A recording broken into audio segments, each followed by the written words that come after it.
Hi guys. आजचा आपला topic काय आहे? MBBS प्रायव्हेटसाठी कोणत्या स्कोरच्या विद्यार्थ्यांनी शेवटपर्यंत वाट बघायची आहे MBBS कॉलेज मिळवण्यासाठी. आजच्या व्हिडिओमध्ये आपण हे पाहणार आहोत. कॅटेगरी वाईज मी तुम्हाला स्कोर सांगेल आणि त्या स्कोरमध्ये जर तुम्ही येत असाल तर तुम्हाला वेट किती करायचं आहे, तुम्हाला कॉलेज भेटेल का नाही, मी तुम्हाला ते सांगेल कन्फर्म.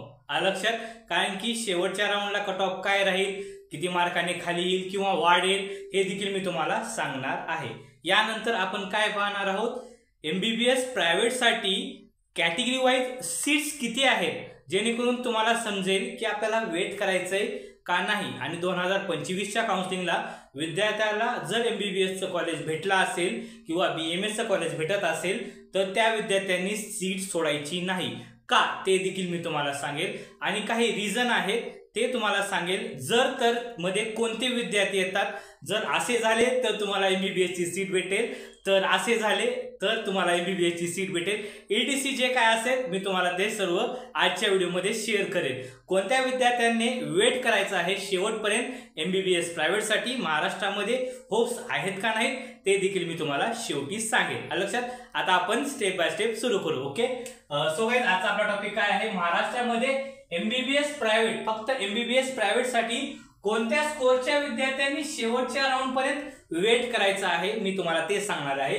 यानंतर कॅटेगरी वाईज स्कोर मी तुम्हाला सांगेल, या स्कोरच्या आतले विद्यार्थी थांबू शकतात आणि हे लागू शकतात शेवटपर्यंत. ओके, पाहू. यानंतर किती विद्यार्थी स्कोरच्या आत आहेत आणि त्या स्कोरच्या आत आणखी किती विद्यार्थी ऍड होऊ शकतात तिसऱ्या राऊंडला, ते देखील मी तुम्हाला सांगेल. यानंतर महाराष्ट्रामध्ये होप्स काय आहेत MBBS साठी शेवटी ते देखील मी तुम्हाला क्लिअर करेल. आणि सीट्स प्रॉब्लेम 100% येणार गाईज. महाराष्ट्रामध्ये कॅटेगरी वाईज जर म्हणलं तर सीट्सचा प्रॉब्लेम 100% येणार. त्यामुळे मी तुम्हाला कॅटेगरी वाईज अगोदर सीट्स सांगणार आहे आणि सर्व बाकीचं ओव्हरऑल डिस्कस करणार आहे. लक्षात समजलं तुम्हाला आजचा टॉपिक. आता आपण स्टेप बाय स्टेप पाहू. ओके, सो गाईज, पहिल्यांदा पहा MBBS प्रायव्हेट कॉलेजेस सीट्स आणि कट ऑफ, म्हणजे कोणत्या स्कोरच्या विद्यार्थ्यांना वेट करायचं आहे, किती सीट्स आहेत, कॉलेजेस किती आहेत, आपण हे सर्व डिस्कस करू स्टेप बाय स्टेप. ओके, पहिल्यांदा पहा, कॉलेजेस आहेत 23. MBBS सेमी गव्हर्नमेंट म्हणजे प्रायव्हेट साठी कॉलेजेस आहेत 23. सीट मॅट्रिक्स मध्ये सीट्स किती आलेले आहेत, 3219 एवढ्या सीट्स आहेत प्रायव्हेट साठी. पण यामधल्या 487 जागा आहे ना IQ ला गेलेल्या आहेत, तर IQचं जास्त विद्यार्थी भरणार नाहीत, कारण की 1 कोटीचे बजेट आहे. ओके, या ठिकाणी 487 सीटचा विचार नाही करायचा आपल्याला. यानंतर जालना मायनॉरिटीचं एक कॉलेज आहे, या ठिकाणी 150 सीट्स आहेत. किती? 150 सीट्स आहेत. आता या ठिकाणी कॅटेगरीचा बेनिफिट नाही भेटत, तुम्हाला ओपनचीच फीस पडेल. लक्षात. यानंतर पालघरचं कॉलेज आहे, साधारणतः या ठिकाणी 150 जागा आहेत आणि पालघरची साधारणतः 15 ते 18 लाख फीस आहे आणि या ठिकाणी कॅटेगरीचा बेनिफिट नाहीये. त्यामुळे या कॉलेजचा देखील विद्यार्थी विचार नाहीत करणार जास्त. म्हणजेच ओव्हरऑल काउन्सिलिंग मध्ये तुम्हाला सीट्स किती राहिल्या, 2432 एवढे विद्यार्थी मेरिट प्रमाणे लागतील. लक्षात.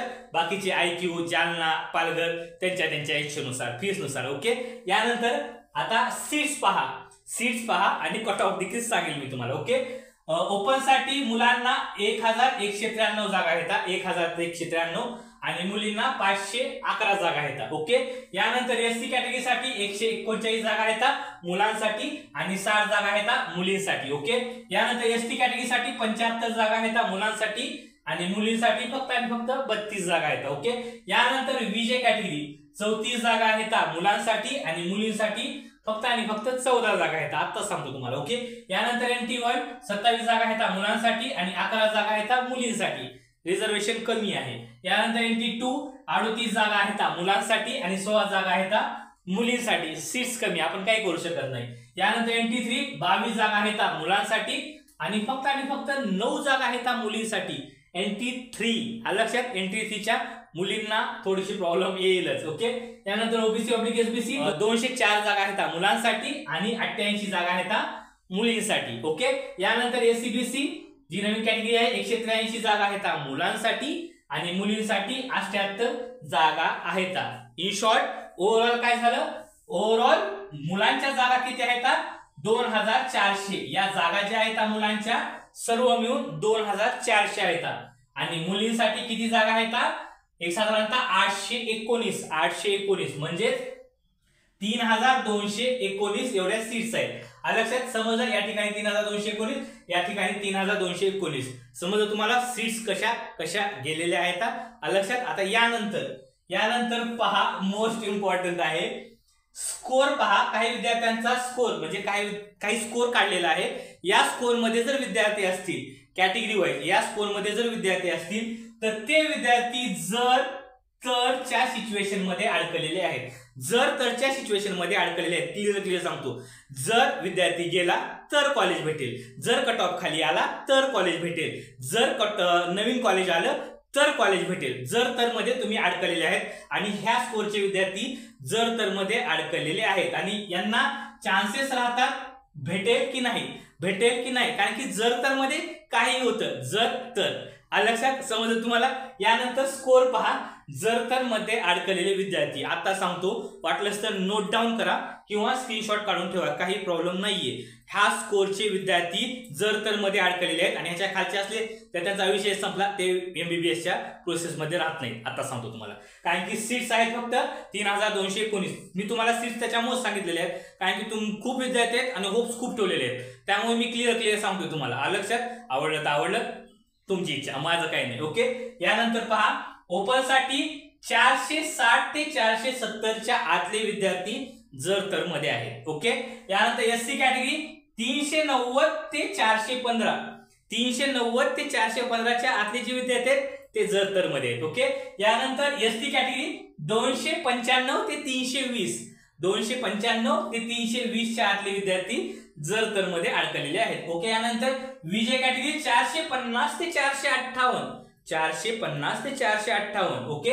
यानंतर NT1 425 ते 431, 425 ते 431 जर तर. ओके. यानंतर NT2 467 ते 474, 467 ते 474. ओके.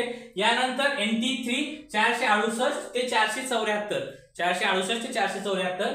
यानंतर ओबीसी ऑब्लिक एसबीसी 463 ते 474 आणि एससीबीसी 460 ते 472. थंबनेल मध्ये मी तुम्हाला जे दिलेला आहे तो हाच स्कोर आहे, यामध्ये कुठलाही चेंज नाहीये.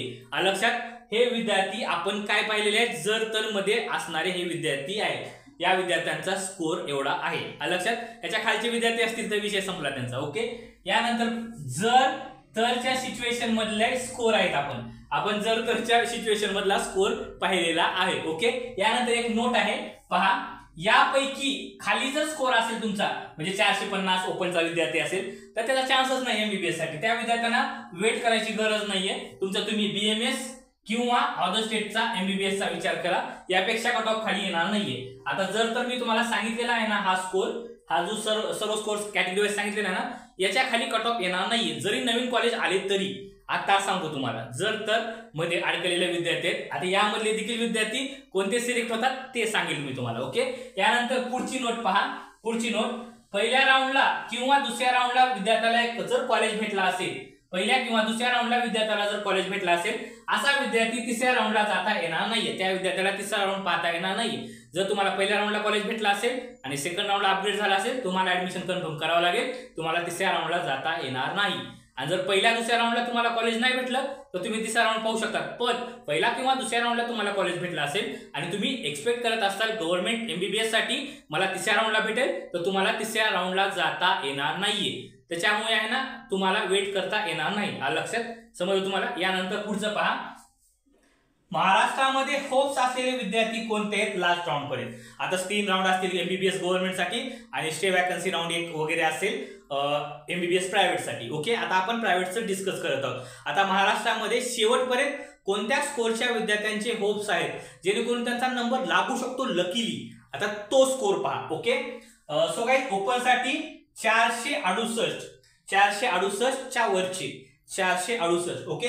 यानंतर एससी कॅटेगरी 405, 405च्या वरचे. ओके. यानंतर ST category 304, ST category 304. Okay. यानंतर 457 विजय कॅटेगरी. NT1 428च्या वरचे, 428च्या वरचे. यानंतर NT2 472च्या वरचे, 472 किंवा त्याच्या वरचे. ओके. यानंतर NT3 473च्या वरचे, 473 किंवा 473च्या वरचे, आणि ओबीसी ऑब्लिक एसबीसी 465च्या वरचे, आणि एसीबीसी 463च्या वरचे. आता आपण काय पाहिलेलं आहे, महाराष्ट्रामध्ये होप्स असलेल्या स्कोर किती आहे विद्यार्थ्यांसाठी शेवटपर्यंत त्यांचे चान्सेस 100% आहेत लागण्याचे, 100% चान्सेस आहेत. जर तर मध्येच आहेत हे पण 100% चान्सेस आहेत. पण या विद्यार्थ्यांचे चान्सेस 100% नाहीयेत. हे सिच्युएशन वरती डिपेंडिंग राहणार आहे, सिच्युएशन वरती डिपेंडिंग राहणार. तर खोट्या होप्स मी देत नाही, मी तुम्हाला क्लिअर सांगतो. अदर स्टेटची पण काउन्सिलिंग सुरू आहे, तर तुम्ही तिकडे जॉईन केला तर तुम्हाला एमबीबीएस भेटू शकतं. पण महाराष्ट्रासाठी वेट करत असतात, यापेक्षा खाली असेल तर भेटणार नाही, यामध्ये असतात तर जर तर मध्ये येतात, आणि यामध्ये जर असतात तर 100% चान्सेस आहेत तुमचे लागण्याचे. ओके, शेवटी आता यानंतर नोट बघा, यापेक्षा जर स्कोर खाली असेल, यापेक्षा जर स्कोर खाली राहिला, जर यापेक्षा स्कोर खाली राहिला तर सिच्युएशनवर डिपेंडिंग राहणार तुम्हाला काय करायचं आहे सिच्युएशनवरती. आता सिच्युएशन काय आहे ते देखील मी तुम्हाला सांगेन, म्हणजे तुम्हाला लक्षात येईल. फर्स्ट पहिल्यांदा पहा, some student private fees not affordable. काही विद्यार्थ्यांना प्रायव्हेटची फीस परवडत नाहीये, काही विद्यार्थ्यांना प्रायव्हेटची फीस परवडणार नाहीये, त्यामुळे आहे ना या ठिकाणी काही विद्यार्थी मायनस होणार. लक्षात. यानंतर पुढचं पहा, अबाव सम स्टुडंट. आता वरीलपैकी काही विद्यार्थी आहेत ना अदर स्टेटचा विचार करणार, कारण की तिसरा राऊंड आपला पुढच्या महिन्यात होणार आहे एंडिंगला. तोपर्यंत अदर स्टेटचे 2 राऊंड होतात, अदर स्टेटचे 2 राऊंड होतात, आणि तिसऱ्या राऊंड पर्यंत जर वेट करत असतील तर त्यांना रिस्क आहे. त्याच्यामुळे अदर स्टेटला जर विद्यार्थी ऍडमिशन घेत असतील तर याच महिन्यात किंवा 15 तारखेपर्यंत तुम्हाला ऍडमिशन घ्यावं लागतं, आणि तिसरा राऊंड नंतर सुरू होतो. त्यामुळे महाराष्ट्रामध्ये तुम्हाला वेट करता येत नाही. जर वेट केला तरी काय प्रॉब्लेम नाही, पण अदर स्टेटला तुम्ही पैसे भरणार आणि तिकडचे 12-15 लाख भरून ऍडमिशन कॅन्सल करून इकडे येणे 100% पॉसिबल नाहीये, ते विद्यार्थी होऊ शकत नाहीयेत. त्यामुळे ते पण विद्यार्थी कटणार. ओके, कॉम्पिटिशन कमी होणार तुमचं. यानंतर थर्ड आहे, सम स्टुडंट बेटर स्कोर.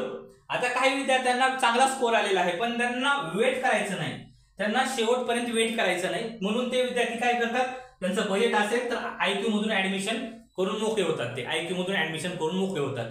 आयक्यूचं बजेट आहे अफोर्डेबल, भरपूर जणांना परवडतं, खूप पैसा आहे भरपूर लोकांकडे. ओके, यानंतर पुढचं पहा, गव्हर्नमेंट सम स्टुडंट सिलेक्ट थर्ड राऊंड. आता काही विद्यार्थ्यांना फक्त गव्हर्नमेंटचं कॉलेज काय जे असेल ते शेवटीपर्यंत राहतात, प्रायव्हेटचं कॉलेज ते घेणार नाहीत. ओके, आणि अलॉटेडचं पहिल्या आणि सेकंड राऊंडला जर त्यांना कॉलेज अलॉट झालं नाही तर ते थर्ड राऊंडला भेटू शकतं गव्हर्नमेंटसाठी, कारण की काही विद्यार्थी रिपीट करत गव्हर्नमेंटसाठी प्रयत्न करतात आणि लकीली त्यांचा नंबर लागला तर ते सिलेक्ट होतात, अदरवाईज नाहीत होणार. ओके, यानंतर पुढची नोट पहा, पुढची सिच्युएशन पहा, थर्ड राऊंड कट ऑफ वाढेल. आता काही तिसऱ्या राऊंडला कट ऑफ वाढेल बरं का, नॉट खाली येणार, तिसऱ्या राऊंडला कट ऑफ वाढेल, कारण की परत नवीन रजिस्ट्रेशन होणार सीईटी सेलचे चालू, परत नवीन रजिस्ट्रेशन सीईटी सेलचे चालू होणार. म्हणजे समजा काही विद्यार्थ्यांना समजा 511 स्कोर आलेला आहे, गव्हर्नमेंटला लागणारा स्कोर आलेला आहे, पण या विद्यार्थ्याला काय वाटलं यावर्षी कट ऑफ थोडासा वरीच राहील, त्याच्यामुळे त्या विद्यार्थ्यांनी रजिस्ट्रेशन केलं नसेल. यामध्ये तुमच्या जर 15 ते 20 जरी विद्यार्थी आले,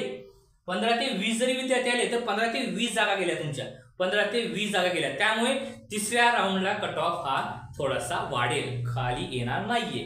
लक्षात समजलं तुम्हाला, प्रायव्हेटचं सांगतोय मी तुम्हाला. ओके, यानंतर एक शेवटची नोट आहे सर्व विद्यार्थ्यांसाठी जे की कोणताही कोर्स का करणार तुम्ही. ओके, नोट पहा काय आहे, ऑल स्टुडंट रिक्वेस्ट, सर्व विद्यार्थ्यांना रिक्वेस्ट आहे की 2025च्या काउन्सिलिंगला तुम्हाला पालघर आणि जालन्याच्या कॉलेज सोडून, पालघर आणि जालन्याचं कॉलेज सोडून तुम्हाला जर दुसरं कोणतंही कॉलेज भेटलं असेल, रायगड असेल किंवा SSPM असेल, कोणतंही कॉलेज असेल प्रायव्हेटचं एमबीबीएसचं, ओके, तर तुम्ही ते घ्या.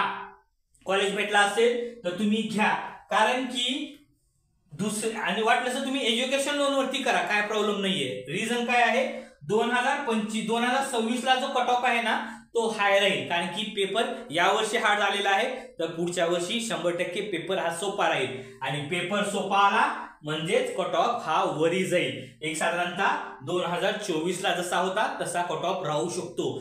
त्यामुळे ज्या विद्यार्थ्यांना कॉलेज भेटला आहे, एमबीबीएस, BMS, BHMS कोणतंही कॉलेज भेटला असेल तर प्लीज गाईज घ्या, सोडू नका, कारण की 2026 ची काउन्सिलिंग कशी असेल नाही सांगता येत. आणि डोंट टेक रिस्क. 30 ते 40 किंवा 100 मार्कासाठी कुठल्याही विद्यार्थ्याने रिपीट करून आपलं म्हणजे आपलं इयर वाया घालवू नये. जर तुमच्याकडे अफोर्डेबल पैसा असेल तर तुम्ही ऐकू नका घेणार ऍडमिशन, काही प्रॉब्लेम नाहीये. पण 2026 ला जर परत तुम्ही तुमच्या स्कोअर पेक्षा रिव्हर्स आलात तर तुमची रिस्क राहील. मग तुम्हाला पैसे यावर्षी भरायचे असतील आणि पुढच्या वर्षी जर भरायचे असतील तर तुमच्या ह्याच्यावरती आहे. तुम्ही स्वतः विद्यार्थ्याला, पालकांनी विद्यार्थ्यांना विचारा की बाबा तुला रिपीट होईल का, 200-300 मार्क वाढतील का. जर तो बोलत असेल माझे 100% वाढतील तर त्यांना रिपीट करू द्या. आणि ज्या विद्यार्थ्यांना वाटतं आमचा स्कोर वाढणारच नाही त्या विद्यार्थ्यांनी मॅनेजमेंटनं किंवा IQनं किंवा अदर स्टेटला या वर्षीच्या स्कोरवरती ऍडमिशन घेऊन मोकळे व्हा. कारण की 2026 ची काउन्सिलिंग थोडीशी हार्डच राहील. लक्षात समजलं. यानंतर पुढचं पहा, 2025च्या काउन्सिलिंगला MBBS private, BMS government private हे ऍडमिशन भेटत असतील तर तुम्ही घ्या. Don't take risk. लक्षात समजलं तुम्हाला. आजच्या व्हिडिओमध्ये आपण स्कोर पाहिलेला आहे. जर तर मध्ये कोणते विद्यार्थी येतात लक्षात. या व्यतिरिक्त जर तुम्हाला काही क्युरीज वगैरे असतील तर मी माझा खाली नंबर दिलेला आहे, तुम्ही मेसेज किंवा कॉल करून मला डिस्कस करू शकता. ओके. आणि जर काही विचारायचं असेल कमेंटमध्ये बिंदास विचारा. तुमची कॅटेगरी टाका, रँक टाका, SML कॅटेगरी SML टाका, ऑल इंडिया रँक टाका तुमची आणि तुमचा स्कोर टाका. मी तुम्हाला इमिडिएटली सांगेल तुमचे चान्सेस आहेत का नाही, तुम्हाला महाराष्ट्रामध्ये वेट करायचं का नाही.